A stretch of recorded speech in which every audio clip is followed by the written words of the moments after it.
for Nolan, when he was young, we always thought he was very talented. He just did things that the other kids weren't doing. You know, he would dive and he would slide on his knees and make plays. And we're like, whoa, you know, all around a good player. But I just didn't think it was possible.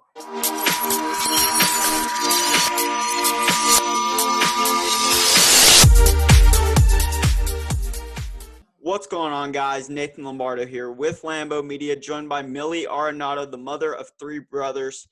We have Jonah Arenado as well as Fernando Jr. Arenado and Nolan Arenado, and she is the wife of Fernando Arenado. And today we are joined by a very special guest. Before we get started, I actually have a really cool interaction with Fernando. I actually played his baseball team a few years back down in Las Vegas. And after the game, after his team destroyed ours, he took the time out of his day post-game to come and actually talk to us, which really meant a lot. He came to talk to us about, you know, the game being bigger than baseball and being bigger than, you know, wins and losses, and actually, you know, applying, you know, your mistakes in the game of baseball to actually real life situations, whether that's failure or whatever happens in the game of baseball, and being able to apply that to real life situations. And, you know, even the fact that he had the time and energy to come over and talk to my team after, you know, blowing us out of the waters, and then Millie, you coming on to do the interview, really shows how, you know, selfless you guys are and how much you put others before you guys, which really means a lot. And I want to start off with that being said. How much did you kind of try to implement that into, you know, the childhood of Nolan, Jonah, and even Fernando Jr.?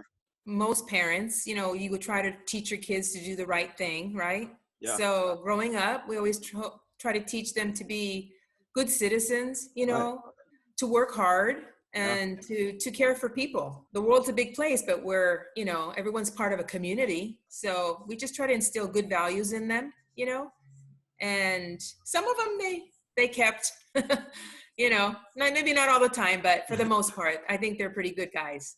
Yeah, and I can attest to, you know, Jonah and Fernando Jr., but Nolan, being a Colorado native, you know, he plays here in Colorado, and pregame, even, you know, dominating on the field day in and day out, he even took the time pregame whenever I was there at the Colorado Rockies game to, you know, come sign autographs. You know, he's really busy with a really busy schedule during usually 162 games. With this season, it's obviously 60.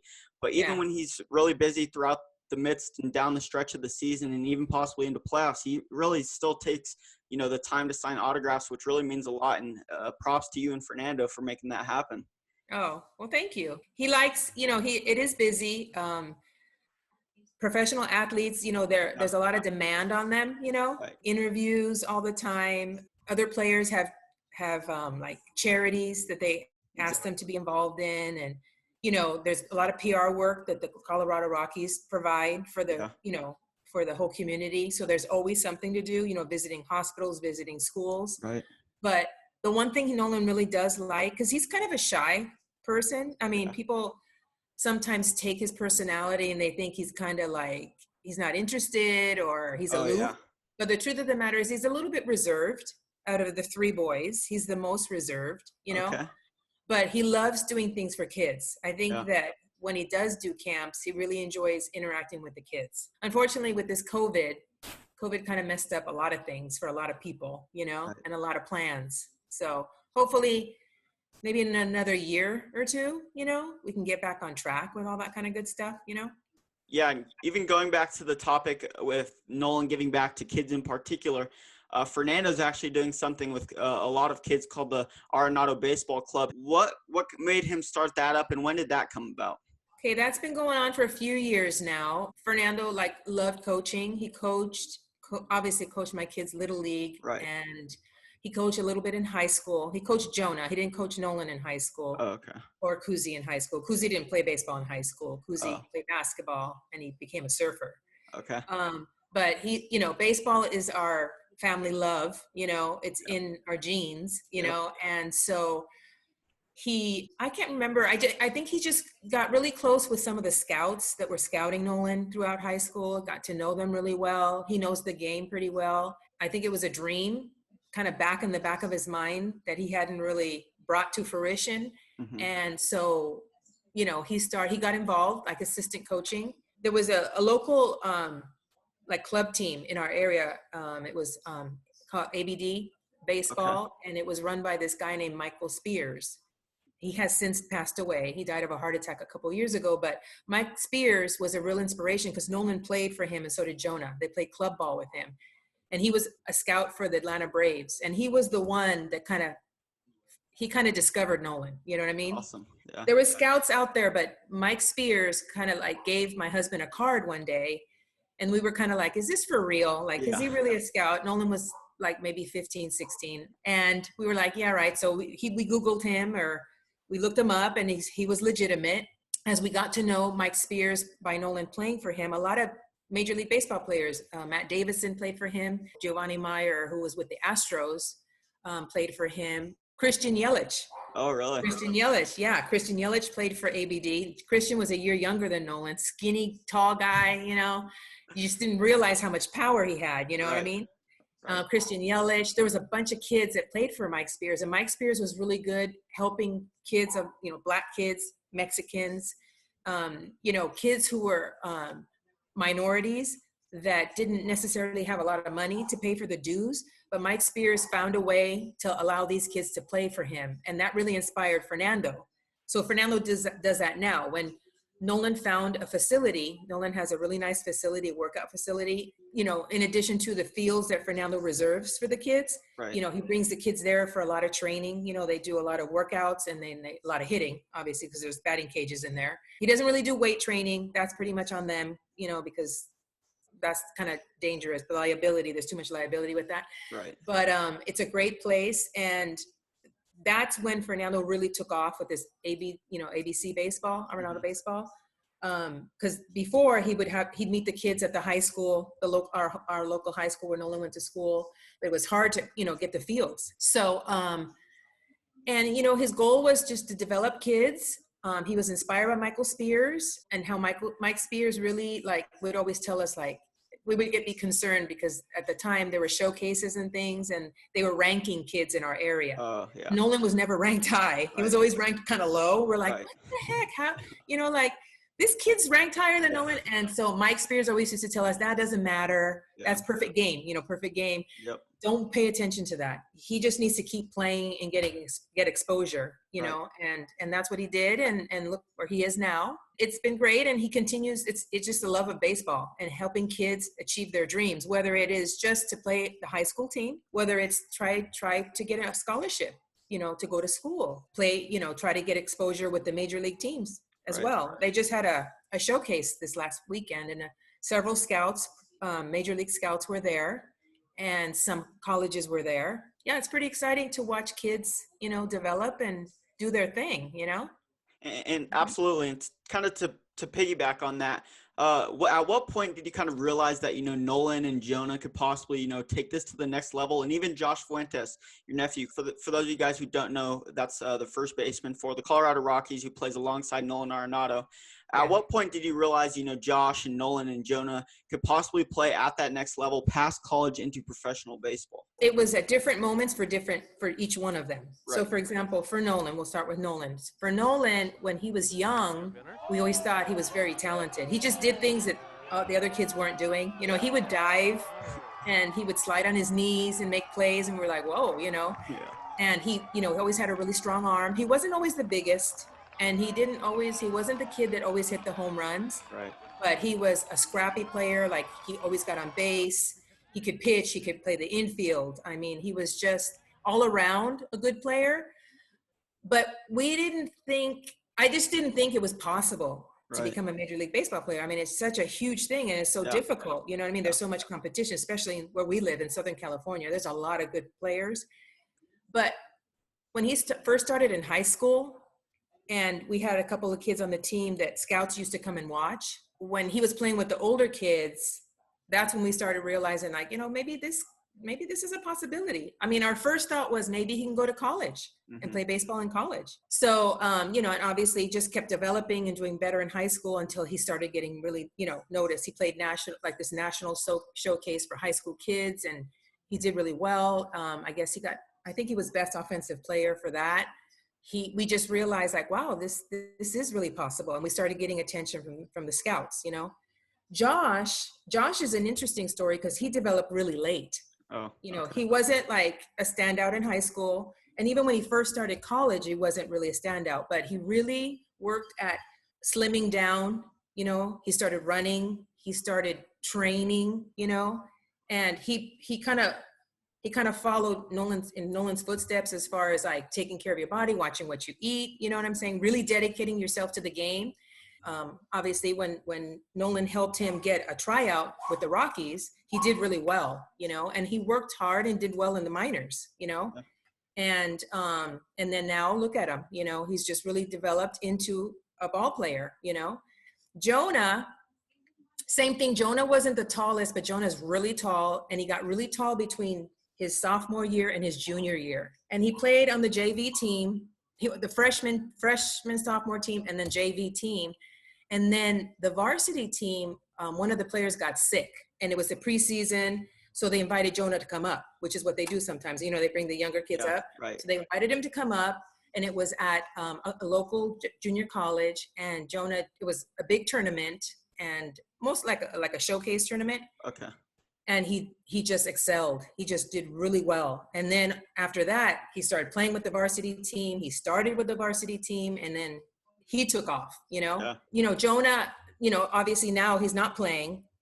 He just stopped playing. A lot of people tell me he should go back. He should keep, he should keep at it. Jonah just didn't like the failure in baseball. You fail a lot, So he couldn't handle that. He didn't like that. But Josh, is really persistent. And then Nolan, obviously, Nolan had a lot more success early on. So that kept him in the game, and I mean, he has a passion for the game for sure, but he had a lot of success early, so he was really blessed that way.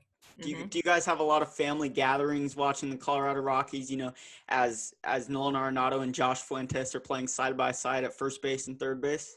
Oh yeah.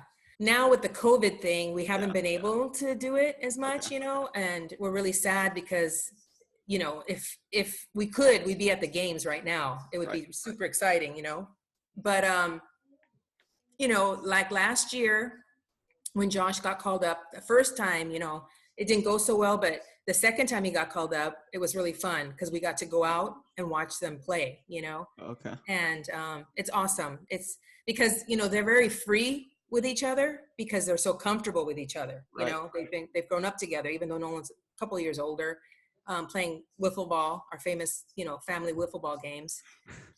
People come out, bleeding and fighting, but it's been great, like they're really lucky. They're really, really, really lucky, really blessed to be doing this, playing baseball and playing together, If you guys haven't already, make sure you guys go check out LeftySwag Bats. I promise it'll be super beneficial to all of you.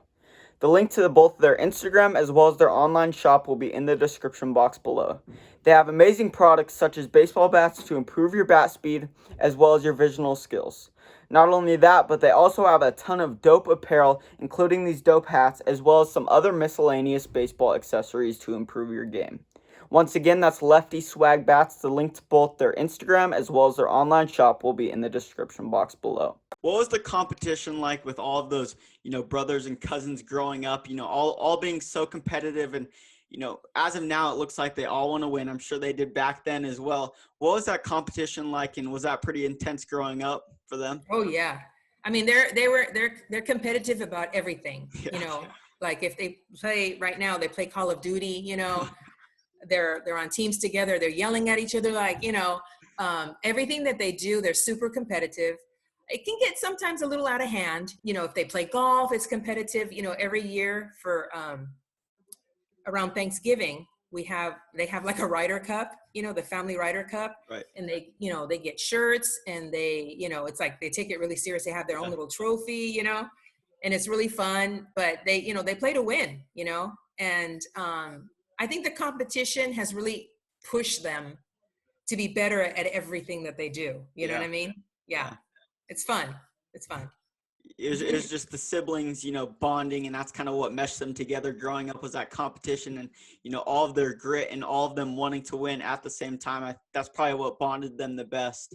Oh, yeah. Oh, for sure. It's competition is good. You got to keep them, in line. There's been times when we have to separate, them when they were little, especially from fighting and punching each other out. But yeah, they definitely, they push each other to be better at whatever it is. Yeah, most definitely. Well, let's turn it back a little to your high school career. You actually played on the diamond as well for softball. You were a star shortstop as well as a pitcher. Were you one as, Jonah and Josh and even Fernando Jr., when they were growing up, were you one to give them tips, whether it'd be on the offensive side of things or on the defensive side of things? Yeah, I definitely did. I played with them. We played catch, we played catch in the front of the house, always trying to help them get better. Right. Fernando played baseball too. So he played at the junior college level. And so, yeah, I think that's why baseball has become such an important and big thing in our lives, because I really enjoy watching baseball. I really do. I can sit and watch a baseball game, with like whether my son's playing or not, if the Rockies are not in the playoffs, I'll still watch a baseball game because I love it, right. And there's a lot of players that we've gotten to know, whether through being on the same team or scout ball back in the day or high school, Nolan didn't go to high school with Tyler Chatwood, but he played against him, and he played against him in that CIF final at Dodger Stadium, and they're still friends, awesome, which is pretty exciting. So yeah, definitely. Baseball, I love baseball. I really do. I love, watching volleyball and track and field, the Olympics. I love sports, because you just never know what's going to happen. Right. Right. Especially in the game of baseball, like the game of baseball, when you're talking about that, that's what sticks out. If you see a team like the Dodgers playing a team, like the Diamondbacks or, one of the teams that aren't as high in the rankings, it's anyone's game, especially in a 60-game season like this 2020 season. It's anyone's game. We're seeing some teams that, weren't projected to do as well this season that just got off to a hot start and, are riding it out through this 2020 season that are, surprising a lot of people. So I think that's big in the game of baseball. That's true. I think that's the thing about sports. It's so exciting. Yeah. Like you have the certain players that, you can pretty much are consistent enough that, like they're going to win a lot. You know what I mean? But it's those surprises, and that's what's so exciting. Like you never know when they're on the field, Every game's a new game. Every game's a new opportunity, and that's pretty exciting. Yeah, it's awesome. Well, listen, so who would you say was, harder on all of the boys and the cousins, obviously Fernando Jr. and Nolan and Jonah growing up? Would you say that was Fernando, or would you say you were harder on them? I would say Fernando, Okay. I was harder as far as I really wanted them to get their schoolwork done, make sure their assignments were turned in, make sure they went to school, they'd be like, oh, I don't feel good. I'm like, you're going, so get ready, because, they did a lot of travel ball. They played a lot of club soccer. They were always traveling and doing something. But I think that all those experiences really, really helped them become the people who they are now. Right. They're responsible. They know what it is to be, you are responsible to a team. So you have to be on time and you have to be ready and prepared, and also take care of your business, take care of schooling, make sure you're getting along, with people and just being a decent human being. I think that, but Fernando's more of the disciplinarian, he would just have to let them know he was mad, and they knew what they had to do. Yeah. Yeah. And to kind of, transfer away from that side of things, the Rockies are in a bit of a slump. And obviously, unfortunately, Nolan was just put on the IL due to soreness. What do you say to Nolan as a mom, with the competitive nature that Nolan has? What do you say to a competitive guy like Nolan as a mom, to stay mentally strong through this situation? Oh, that's hard. We talk to Nolan a lot during a season, we really, he has, he obviously has his teammates and the coaches, but we know Nolan best, you know? So I always try to tell him, like, you know, you're your best when you're light and having fun. Yeah. You know, he tends to be so serious sometimes and wants to do well so much and so badly, you know, that sometimes I think that he presses. I think he puts too much pressure on himself. So we constantly have to remind him that this is a sport, you know, and there's going to be good days and bad days, you know, and you're an accomplished player, and you just have to trust your instincts and just try to, you know, like, try to remove all the pressures, all the added pressures that come, you know, with being a Major League Baseball player and also being a high profile baseball player. You know, you just have to really get back to the basics. You know, you're playing the game that you love, you know what I'm saying? And try to keep that in perspective. Yeah, most definitely. Well, there's obviously some talks of Nolan possibly being traded. And you know, as we're approaching this off season and approaching, you know, the postseason of this shortened 2020 season, do you ever talk to Nolan regarding that topic and, you know, how to handle that type of stuff and kind of not let that get to his head? We do. You know, we have a lot of faith. So we always tell him, like, you know, you have to trust whatever's meant to happen for you. Is going to happen. You will end up where you need to be, whether it's staying in Colorado or moving on, you know. But we always try to tell him, like, you know, no matter what, like, even before he got hurt, we knew he was hurt. We knew he was sore. We just didn't know how serious it was. We just kept telling him, you know, just keep working hard. You know, even if the team doesn't make the playoffs, do it for yourself. You know, so you can walk away from the season saying, you know, I did my best, you know. We just didn't realize the extent of the inflammation. It really does hurt. It's sore when he moves it, when he sleeps on it. So, you know, it's really unfortunate, but I just, you know, I'm confident wherever he goes, he will be okay. I think that he obviously is a competitor and he wants to win, you know, and, you know, like Bud Black was saying that they're going to make some changes, and I hope so, you know, I hope so. And because I think that's what's missing right now. He just really, really wants to win, you know, and when they went to the playoffs a couple years ago, that was so exciting and so fun. You know what I mean? It's so fun. It's crazy. It's so hectic. You're flying here, flying there. It's so crazy. But at the end of the day, it is so fun, you know? So that's what he really wants. So we're just trying to tell him, like, you know what? There's only a few games left. And if you can't play, I mean, if they were to if they made it to the playoffs, I would see him, like, trying to play, you know, through the pain. But, you know, if they don't make the playoffs, you know, I just told him, you know, next year is a new year, you know, and you'll get back at it, and and we'll see where it goes. Yeah. And from talking to Nolan, have you kind of, have you realized him leaning towards, you know, either staying in Colorado or, you know, going to more of a winning team next season? You know what? He's still, I don't think he's free to make that decision, you know, yet. I think that, I mean, it's hard to leave, you know what I mean? I mean, part of him, I would imagine, from what I can see, you know, I'm sure part of him looks to moving to another team because it sounds exciting, you know, and you never know, you know, it would be great.